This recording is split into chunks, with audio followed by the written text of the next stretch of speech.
Jay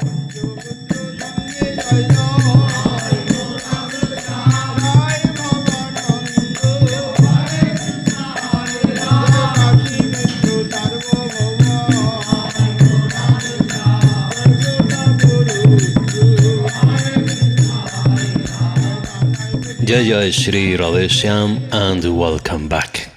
The Life of Love. Biography of Sri Radharaman Charan Das Dev by o.b.l. Kapoor, Dr. Kapoor. Revival of Gadadhar.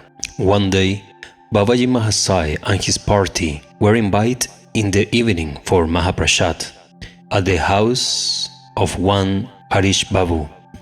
When they were about to go there, Gadadhar Das, a disciple of Baba Mahasai, who had gone to draw water from the well in the math, cried aloud, "Baba, I am bitten by a snake!" They ran and brought him to the courtyard. Soon his entire body became blue, the joints became stiff, and the tongue came out of the mouth. At that time, Krishnananda Swami and Govindananda Parivrajak, two disciples of Avaduta Jnanananda Swami, were in the mat. They tied his leg tightly near the joint with a jute string. Baba Mahasai and others began to circumvallate his body and chant the name loudly. The sounds of Nama Kirtan began to draw crowds from outside. The courtyard was filled with the crowd. Everyone thought that Gadadhar was dead. Baba Mahasai struck Gadadhar in the head with his left foot. With the touch of his foot, the condition of Gadadhar's body began to change. After a little while, Baba Mahasai again kicked his head and began to dance. Gadadhar got up with a start and began to look all round for Baba Mahasai. He went amidst the Sankirtan, caught hold of his feet and began to weep. Baba Mahasai calmed him with his sweet words, then asked him to dance. He began to dance, and he danced so well that everyone was surprised, for he had never danced a single step before. After the close of Kirtan, Gadadhar Das said to Baba Mahasai, with tears in his eyes, "Baba, according to my horoscope, I was destined to die today. All that my horoscope said has come true. The horoscope said that this particular year, when I'm 61, I should die of a snake bite. I asked a number of astrologers whether there was any means by which the death could be averted. Everyone said that death was inevitable. It is for this reason that I renounced the world this year and took shelter under your feet. Though I knew that I was to die, I did not disclose this to anyone. As soon as I went to the well, I do not know from where a snake came and bit me in the forefinger of my right foot. I understood that death had come, but to my great surprise, you saved me. Babaji, don't say like that. The name and the Lord are one. It is the name that saved you, Gadadhar. But I saw with my own eyes that I had left the body, and you brought me back. Babaji, do you have your horoscope? Gadadhar, I have. Babaji, we will see it tomorrow. Come, let us go to Harish Babu's place for Mahaprasad. Gadadhar thus went. The next day his horoscope was shown to an astrologer. The astrologer confirmed all that Gadadhar had said. According to the horoscope, that day was the last day of his life. For 3 or 4 days, Gadadhar had some pain in the forefinger, but the eyes of Baba Mahasai became red and his body was so hot that even though he bathed 3 or 4 times during the day, he could not get sleep at night. This continued for 3 days, after which he became alright. Gadadhar Das lived in Puri for 2 years. After that, Baba Mahasai asked him to go to Vrindavan and live in Radhakund. He lived in Radhakund for 2.5 years and then passed away. Conversion of Ananda Mitra. A few days back, Navadvip Das had gone to Cuttack. One afternoon he came back with another devotee of Cuttack. The devotee said to Baba Mahasai, I have to make a request. Babaji, yes, let me know. Devotee, I had come to take you to Cuttack with me at the invitation of Ananda Mitra. Babaji, who is Ananda Mitra? Devotee, he is the most famous and perhaps the richest advocate of Cuttack. But it is difficult for me to say what he really is as a man. We read about Jagai, Madai, Ratnakara and other sinners in the Shastras. He can easily compare with them. There is no sin, howsoever heinous, which he had not committed. He is a sceptic and rank materialist. The only one good thing with him is that his heart melts to see the suffering of people, but he regards it as an infirmity in him and tries to suppress it. But by the grace of Navadvip Das, a sudden change had come upon him. The fire of penitence is now burning in his heart, since Navadvip Das had promised to surrender him at your feet. He is anxiously waiting to be blessed by you. He's a skeptic and rank materialist. The only one good thing with him is that his heart melts to see the suffering of people. The fire of but by the grace of Navadvip Dada, a sudden change has come upon him. The fire of penitence is now burning in his heart, since Navadvip Dada had promised to surrender him at your feet. He is anxiously waiting to be blessed by you. Babaji, how did the change came upon him? Devotee, oh, that is a long story, but I will cut it short. Oh, we have the lila here. Okay, great. But I will cut it short. One day Navadvip Dada went to the house singing Bhajani Tai Gaur Radheshyam Japo Hare Krishna Hare Ram Bhajani Tai Gaur Radheshyam Japo Hare Krishna Hare Ram, and beating cymbals as he sang. The gatekeeper, who knew his master's mind, asked him to go away, but he did not listen. Then Ananda Babu came out and asked, what do you want?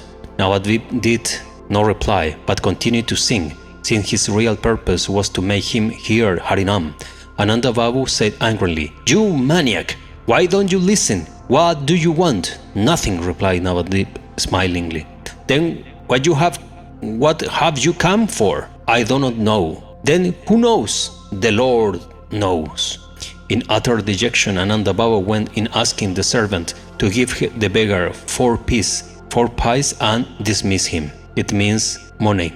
The servant began to give him the money, but he did not heed and continued to sing. Ananda Babu shouted from him, drawing room, asking the servant why he did not give the money and dismiss him. The servant went in and told him, sir, he neither accepts the money nor leaves. He seems to be concerned only with kirtan. Ananda Babu was infuriated. He said, oh, the roach will not live like this? Wait, I am coming.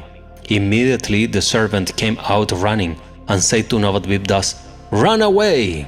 Baba is coming! He will beat you! Navadvip laughed and began to sing more loudly. Bhajani Tai Gaur! Ananda Babu came and said, you swine of a man! Why don't you say what you want? Navadvip did not reply. He only looked at him smilingly. Ananda Babu was convinced that he was mad. He said in softer tone, take the money and go, or let me know what you want. Navadvip only wanted that he should listen to his kirtan, so he continued, Bhajani Tai Gaurango Radheshyam Japo Hare Krishna Hare Ram. But why should Ananda Babu listen? He asked the servant angrily to go and bring his whip. The servant brought the whip. Ananda Babu stood staring at Navadvip Das with the whip in his hand. Navadvip stood smiling and singing with greater enthusiasm. Jai Navadvip Dada Ki Jai. His eyes beamed with love and face was radiant with transcendent joy. Ananda Babu was surprised. He began to think that the fellow was neither mad nor an ordinary beggar. There was a change on his attitude. He said in a soft, persuasive tone, please, why not tell me what you want? Navadvip then said with a smile, I want something to eat. what you will eat? Lie, parched rice. Ananda Babu threw 4 pieces before him and said, take this money and eat lie, this preparation. What should I do with this? Said Navadvip. Ananda Babu did not understand what he meant. He threw a 4 anna bit, 1/4 of a rupee, that back in time it was good money, near him and said, purchase lie, with this and eat. Navadvip did not even look at the silver coin. He laughed and came away. Ananda Babu kept wondering and looking at him till he was out of sight. He went to the court as usual, but the mystic figure of Navadvip Das continued to persevere in his mind. 2 days later, at about 8 o'clock in the morning, Navadvip Das again went to the house of Ananda Babu singing, 𝐰𝐤𝐿 Nittai Gaura Radheshyam Japo Hare Krishna Hare Ram. He was busy examining some papers in his office. As soon as he heard Navadvip Das singing, he said to the servant, call that maniac, call it! The servant obeyed. Navadvip Das went in and stood before Ananda Babu. Ananda Babu asked him with a smile to sit down on the chair. Navadvip sat down. Ananda Babu asked, what is your name? Navadvip, people call me Navadvip Das. Ananda, where do you live? Navadvip, I am a beggar. I do not have a fixed place to live. I live wherever I find shelter. Ananda, where and what do you eat? Navadvip, I eat wherever I get something to eat. Ananda Babu threw a rupee coin before him and said, take this. You wanted to eat lay. You can eat. Navadvip Das got up and began to leave, saying, I want lay, and you give me a rupee. What shall I do with the rupee? Ananda Babu said, entreatingly, well, I will get lay for you. Please sit down. I will come some other time. Say Navadvip Das and left, singing 𝐰𝐤𝐿 Nittai Gaura Radheshyam. The rupee lay untouched where it was. Ananda Babu began to think, I wonder what kind of man he is. He's a beggar, but he does not accept money. I thought he was mad, but from his conversation it appears that there is nothing wrong with him. He appears to be a Vaishnav, but he is very much unlike the ordinary Vaishnavs. I do not know why he comes to me. He said, give me something to eat, but he does not want to eat anything except lie. Twice he came and went back without eating. 3 or 4 days went by. One evening Ananda Babu was sitting in the veranda outside his house on an easy chair and smoking hookah when Navadvip Das came singing, 𝐰𝐤𝐿 Nittai Gaura Radheshyam Japo Hare Krishna Hare Ram. Ananda Babu was happy. He said, come, I have been just thinking of you. He asked the servant to bring another chair. Navadvip sat down on the chair. Ananda Babu said, 𝐿, tell me what you have in mind today. Navadvip, I have come to eat lie, as I promised that day. Ananda, why lie? Why not eat something else? Navadvip, no. If you can't give lie, I should eat, otherwise I go. Ananda, very well, I should give you lie. Ananda Babu asked the servant to go and bring lie. Then he said, 𝐿, I wonder why you come to me. Obviously you do not come for lie. Tell me why you come. Navadvip, why do you go to the court? Ananda Babu felt somewhat offended. A small fry he asking a reputed lawyer a silly question he felt. In the same strain, he said, do you come to me for the same purpose for which I go to the court? Navadvip, you are an educated person. Your science says that everything is bound by the same law of uniformity. If that is true, then it is not possible that I come to you for the same purpose for which you go to the court? Ananda, I could not follow.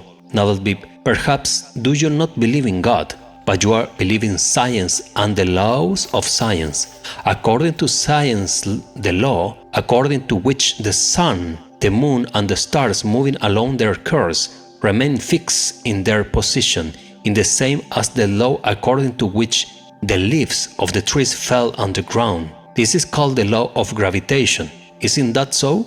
Ananda, yes. Navadvip, now suppose you are like the sun or the moon, because you are a big lawyer. You earn so much money and you have so many servants, who are always at your beck and call. I am like the leaf of a tree, a beggar, who goes begging for his food. You are so great, I am so small. It is not possible that both of us are going about our respective business in the world for the same purpose. Ananda Babu's face reddened. He said curtly, I go to the court for money. Do you also came to me for the same purpose? Navadvip, you are mistaken. You do not go to the court for money. Money is only a means to the end. What do you want money for? Ananda, I want money to spend on things that will make me and my family happy. Navadvip, so happiness is the end. You go to the court for the sake of happiness. I also come to you for the sake of happiness. It makes me happy to come and sing Harinam to you and to tell you, if you want to listen to me, that the happiness I enjoy or I'm at is qualitatively far superior to the happiness enjoyed by you. Jai Navadvip Dada, this is the way. Ananda Babu frowned. He thought, how could a beggar who had to depend for his meal upon others be happier than a person who had plenty to feed himself and others and to enjoy all the different kinds of pleasures the world had to offer? He could not, however, dismiss the idea as the figment of the imagination of a lunatic, because he was by now convinced that Navadvip Das was neither a lunatic nor an ignorant or illiterate person who simply indulged in tall talk, but a wise man to whom one must listen before disbelieving. He said, Gosain, I must take what you have said with a grain of salt. You have to sustain it. Navadvip, you see, the happiness you are after is mixed with pain and transient. The happiness which sadhus aim at is unmixed with pain. It is everlasting and ever-growing. What you call happiness is sensuous pleasure, not happiness. It makes you the slave of the senses. It makes you sink lower and lower in the scale of existence, till you find yourself in hell. What we regard as happiness pertains to the soul, not to the body or the senses. It is a sign of liberation rather than of bondage. It is the natural concomitant of a pious life dedicated in entirety to the service of the Lord, the fountainhead of all happiness. This led to a number of questions regarding the existence of God, the nature of the soul, life after death, the law of karma, and heaven and hell. A long discussion spread over a number of sittings that followed. Slowly, Ananda Babu was weaned out of his materialistic learnings. It dawned upon him that man had a higher destiny than the sensuous and sinful life he had been leading, that there was a God to whom he was responsible for his actions, and that his consignment to the worst kind of hell for all the sins he had committed was certain, if he did not make proper amends. He had possibly heard of God, heaven and hell even before, but never was he so convinced about them as now. It was obviously due to the spiritually most powerful company of Navadvip Das, who went about seeking the fallen souls and forcibly pulling them out of the mire of Maya. So, in a deeply penitent mood, he fell at his feet, with tears profusely streaming out of his eyes, and said, Dada, you have come to me as my savior. You have aroused me from my slumber. I have been running fast toward the well of destruction. You have opened my eyes. Now you must tell me what I should do. I surrender myself at your feet. Navadvip Dada asked him to have patience till he surrendered him at the feet of his own Dada, Sri Radharaman Charan Das Dev. Jai Ho. Navadvip Das Ki Jai. After the devotee sent by Ananda Babu had thus briefly narrated to Baba Mahasai the story of his transformation, He requests him to accompany him to 𝐾𝐽 to bless the fallen soul and do what was necessary for his liberation. Baba Mahasaya started for 𝐾𝐽 the next day along with a number of disciples and companions. At the station, the aforesaid devotee told Baba Mahasaya that Ananta Babu had asked him to purchase second-class ticket for everyone. Baba Mahasaya said, "Baba, we are all beggars. It is no use posing big while we are in the train. You should purchase ticket for the lowest class." This third-class ticket were purchased for everyone. As soon as they had boarded the train, Baba Mahasaya started kirtan. Ananda Babu had no information about the day and time of the arrival of Baba Mahasaya, but prompted in his heart by some invisible Shakti, he reached the station at proper time to receive Baba Mahasaya and his party. It was the practice of Baba Mahasaya to board the train after everyone had got in and to get down after everyone had got down. As soon as the train reached 𝐾𝐽 station, his men started getting down. Ananda Babu bowed down to each of them. Navadvip Das and the devotees stood aside watching Ananda Babu. Navadvip Das wanted to test how far the eagerness and devotion of Ananda Babu was genuine. They thought that if Ananda Babu has genuinely accepted Baba Mahasaya as his guru, he should have no difficulty in recognizing him. So it happened. As soon as Baba Mahasaya got down, Ananda Babu fell at his feet and began to weep aloud, saying, "Baba, save me! There is no one in this world I can call my own except you.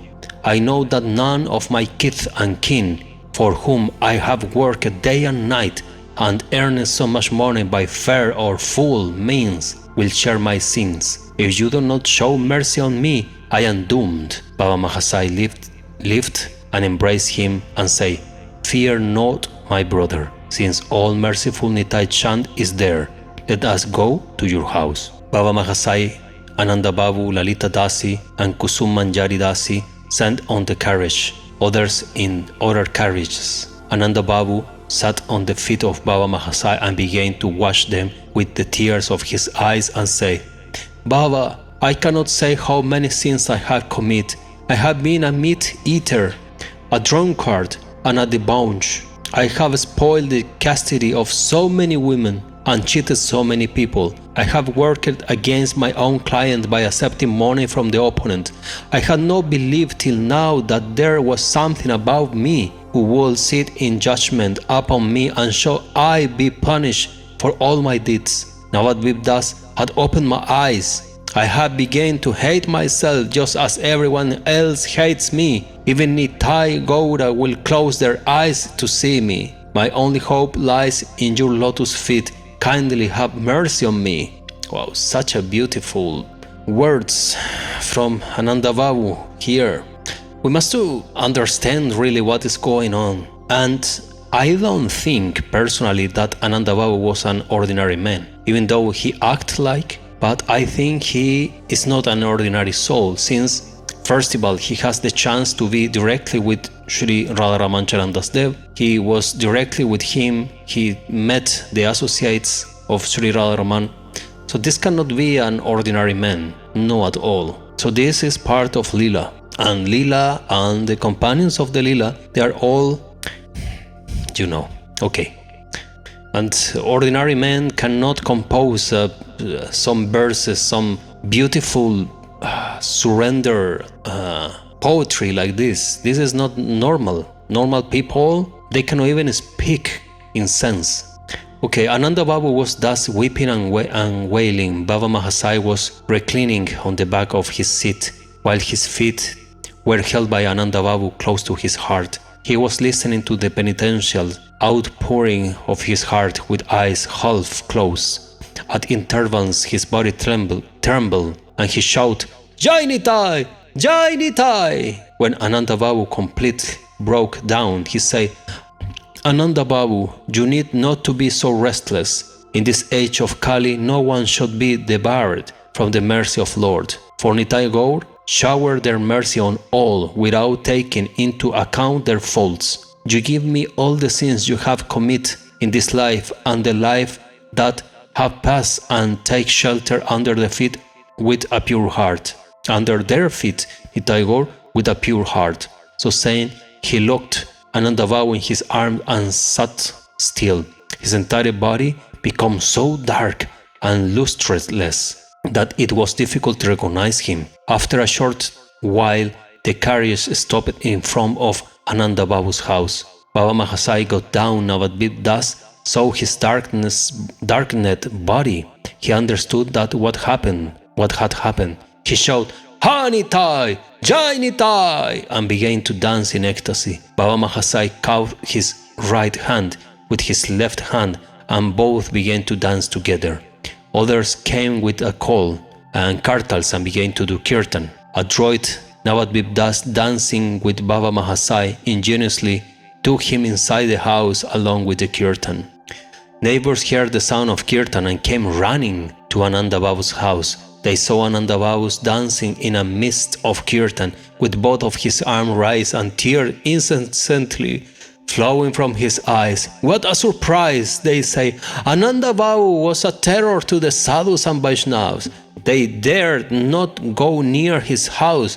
Today not only the Vaishnava sadhus are doing kirtan in his house, he is himself dancing in the mist like a devout Vaishnava. Someone said, that sadhu who is looking like a lunatic, I saw him coming to Ananda Babu's house a number of times. Possible the change in Ananda Babu is due to his company. Some said, look at that tall Mahapurush with arms reached up on the knees, dancing in ecstasy, and Ananda Babu praying and weeping and rolling at his feet. It must be due to his mercy that he suddenly changed from a sinner into a saint. Jai Ho, Jai Radharaman, Navadvip Dada ki Jai, Ananda Babu ki Jai. Kirtan continued for a long time. After that, everyone took Mahaprasad and retired for rest. Ananda Babu was passing his days happily in the company of Baba Mahasai. So long as Baba stayed in his house, he did not go to the court. He would often sit near Baba Mahasai, hold his feet close to his chest, and weep like a child. One day he said to Baba, Baba, will you have to give me Diksha mantra? Babaji, you need not be impatient. Everything happens according to the will of Nitai Chand. You will get the mantra at the proper time. Ananda, Baba, death does not wait for time. I may die before the proper time comes. Kindly be merciful to give me the mantra today. Baba Mahasai only wanted to test his eagerness. He said, very well, you will get the mantra tomorrow. The next day, Baba Mahasai gave him mantra amidst kirtan. The fire of penitence had already burned that shrubby growth of unhealthy samskars in his heart, and penitential tears had washed it clean. Therefore, the seeds of the mantra sprouts at once. The Ashtasat Vikavavas appeared on his body. He stood up and began to dance in kirtan. As he danced, trembling of the body and horripilation were so severe that they could not be controlled. He fell senseless on the ground. Even in the unconscious state, tears constantly streamed out of his eyes, and his body trembled like the leaves of a tree in a storm. After some time, Baba Mahasai held both of his hands and began to dance. Ananda Babu danced with him like one under the charm of a spell. Navadvip Das also began to dance in ecstasy and shout, Jai Nitai! Jai Nitai! Everyone was surprised to see this and was reminded of the deliverance of Jagai Madai by Mahaprabhu. Ananda Babu was now a completely changed man. He had shaved his head and worn kanti and tilak. He had removed all the old pictures from his drawing room and replaced them by pictures of Radha Krishna, Nitai Gaur, and Sri Radharaman Charan Das Dev. No more he was a terror to sadhus and Vaishnava, whom he used to chastise as hypocrites. Now, whenever he saw a Vaishnava or a sadhu, he respectfully bowed down to him and asked what service he could render to him.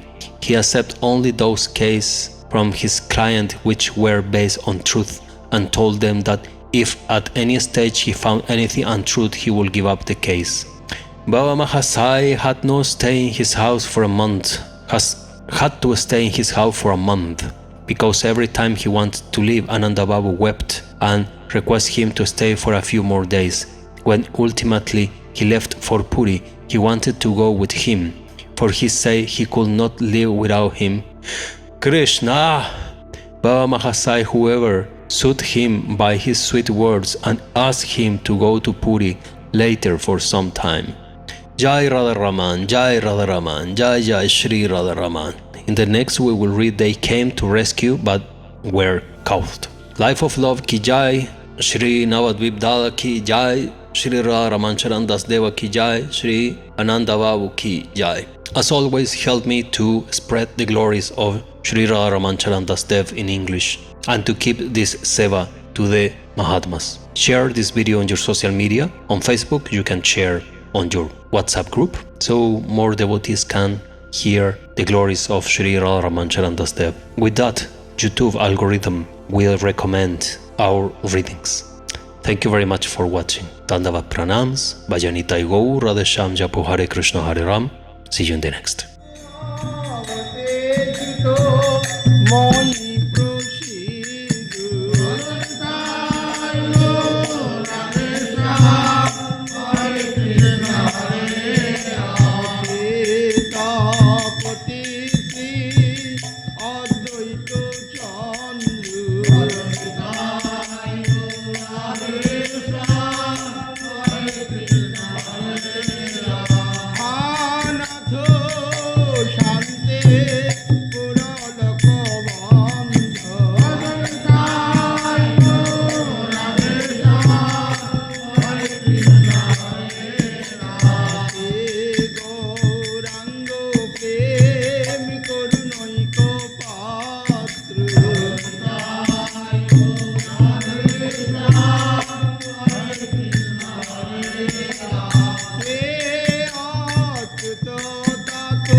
সবার নয়ন তারা